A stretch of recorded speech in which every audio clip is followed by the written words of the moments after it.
history lovers, it's your girl Lumy, and oh my gosh, do I have a story for you today. We're talking about Banff, and no, not the one in Scotland, though that's where our story kind of starts. Plot twist.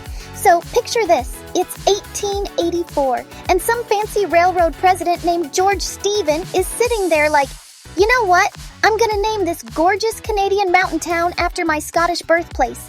Classic move, George, like when I named my hamster Toronto because I was homesick. Except, slightly more historically significant, but here's where it gets absolutely wild. And I mean wild. 3 railroad workers in 1883 are just doing their thing, probably complaining about the cold, when bam, they stumble upon natural hot springs. Can you imagine? You're freezing your butt off building a railway and suddenly you find nature's own jacuzzi. Talk about employee benefits, the government was like, hold up, this is gold. Not literal gold, but tourism gold. They created a 26 square kilometer reserve around these hot springs faster than I can finish a history textbook, which is saying something because I devour those things. This became Canada's first national park. The first. Banff basically invented the concept of let's preserve this gorgeous place so future generations can Instagram it. Now here's something that'll make your jaw drop. Banff has the most ridiculous temperature extremes. The record low? Negative 51.2 degrees Celsius. That's colder than my ex-boyfriend's heart. But then in 2021, it hit 37.8 degrees during that crazy heat wave.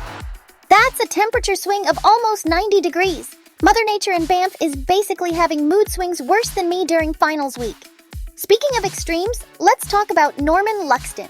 This guy was literally called Mr. Banff. He published newspapers, built hotels, founded museums, organized festivals.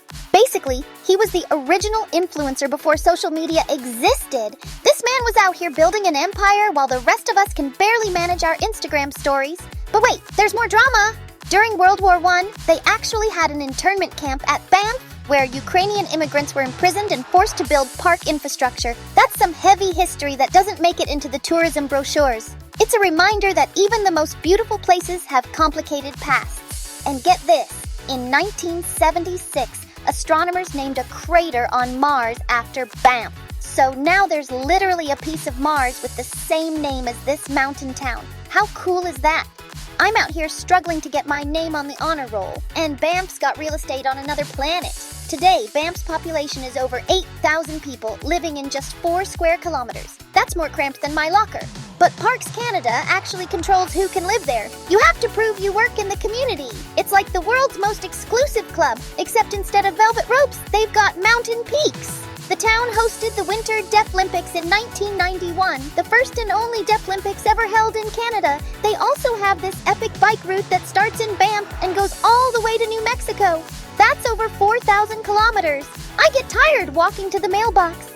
So there you have it, folks. Banff, where Scottish nostalgia meets Canadian hot springs, where temperatures swing harder than a playground, and where you need permission just to call it home. From accidental discovery to Mars naming rights, this place has more plot twists than my favorite historical dramas. Next time you're soaking in those hot springs, remember, you're basically doing exactly what those railroad workers did in 1883, except with better Instagram opportunities. This has been Lumy, reminding you that history is everywhere, even in the most unexpected hot tubs. Peace out, history nerds!